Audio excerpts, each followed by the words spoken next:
Les amis, dans cette vidéo, on va parler de course à pied et je vais te donner quelques conseils pour bien débuter.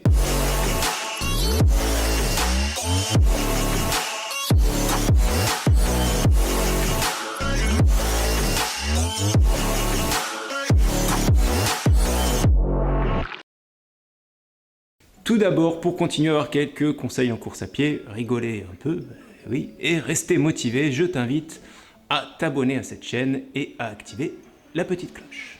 La course à pied, c'est le sport par excellence, le sport accessible à tous.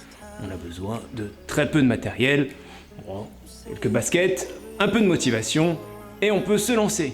Mais avant de courir comme un dératé dans les rues de ton quartier, je te donne quelques conseils pour bien débuter et éviter de te dégoûter au bout d'une semaine. Premier conseil, qui reste un conseil important, le matériel. Tu te doutes bien que pour courir, tu vas pas pouvoir utiliser tes chaussures de ville ou les petites baskets plates que tu utilises pour la salle de gym. Alors pas besoin d'acheter des chaussures à 150 € pour débuter. Tu peux aller chez Decathlon, ils font de très bonnes chaussures. Voilà, moi j'ai commencé, j'ai repris la course à pied il y a 2 ans avec ce type de chaussures. Voilà. Donc c'est des chaussures de Decathlon, toutes simples. Ça coûte une 50aine d'euros et ça suffit largement pour commencer à courir. Et si tu as le budget, mais je comprends tellement l'achat impulsif, voilà, l'envie d'acheter une belle paire de baskets, tu peux aller chez un vendeur de chaussures spécialisé en course à pied. Il te conseillera parfaitement pour trouver la paire parfaite pour toi. Ensuite, si tu ne le sais pas, la course à pied, ça génère beaucoup de frottements. Donc première solution, c'est les gels anti-frottement que tu peux acheter aussi chez Decathlon. Et tu vas en mettre au niveau, pour les hommes, au niveau des tétons, entre jambes, etc. Alors moi personnellement, je les utilise très rarement. Le t-shirt technique, voilà, t-shirt technique, comme ça, suffit largement pour éviter les frottements au niveau des tétons. Et surtout, tu mets toujours un t-shirt technique, même sous ce type de veste. Le coton, c'est pas très bon. Évidemment pour les femmes, la petite brassière pour soutenir la poitrine, obligatoire. Et pour les frottements entre les jambes, le petit boxer de sport. Voilà, tu vois, petit boxer de sport. Le concept, c'est qu'il est un peu plus long et ça évite qu'il remonte. Et ça évitera tous les frottements entre les jambes. Ça marche nickel. Deuxième conseil, se fixer un objectif. Quelles que soient tes motivations, pour pouvoir tenir la distance, il va falloir te fixer des objectifs. Alors, quand on débute en course à pied, se fixer l'objectif de quoi? Un marathon? Ok, c'est un objectif. Je ne te dirai jamais assez que quel que soit le sport que tu as pratiqué, tu dois y aller progressivement. Donc tu vas devoir te fixer des objectifs progressifs et atteignables. Donc par exemple, courir 2 km ou une demi-heure sans m'arrêter.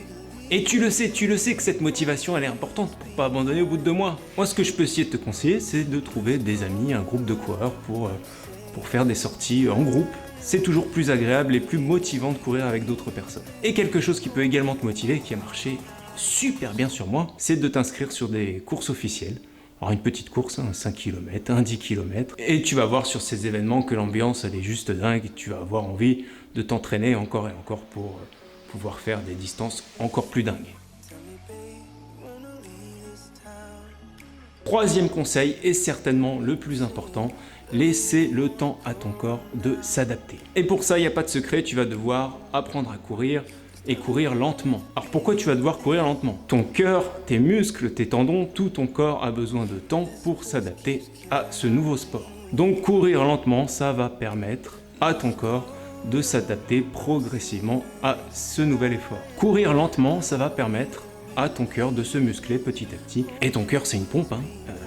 Plus elle est grosse, plus elle va pomper de sang, plus elle va apporter d'oxygène à tes muscles. Et au niveau de tes muscles, tu vas avoir de plus en plus de vaisseaux sanguins, ce qu'on appelle la capillarité, ce qui va apporter de plus en plus d'oxygène à tes muscles. Tu seras de moins en moins fatigué et tu seras de plus en plus à l'aise pendant tes sorties. Pareil pour tes tendons, tu sais sûrement que la tendinite c'est la blessure numéro 1 du sportif. Et quand tu débutes ou que tu augmentes ton volume d'entraînement trop rapidement, c'est là que tu vas te blesser. Donc tu dois laisser le temps à tes tendons de se renforcer, de s'habituer à l'effort, en augmentant ton volume d'entraînement progressivement.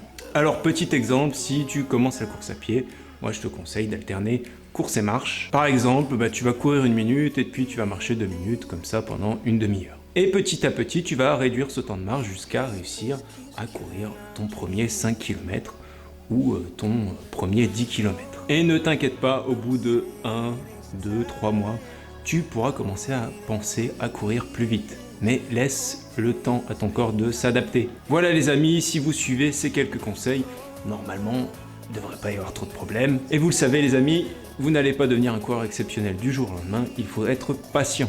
Mais le plus important, ça reste de prendre du plaisir. Alors c'est sûr qu'au début, ça va pas être facile, vous allez souffrir, hein, on est tous passés par là. Et vous allez voir que dans quelques mois, vous allez prendre du plaisir et vous ne pourrez plus vous arrêter. Les amis, en tout cas, j'espère que cette vidéo vous a plu et aura pu vous aider pour débuter la course à pied.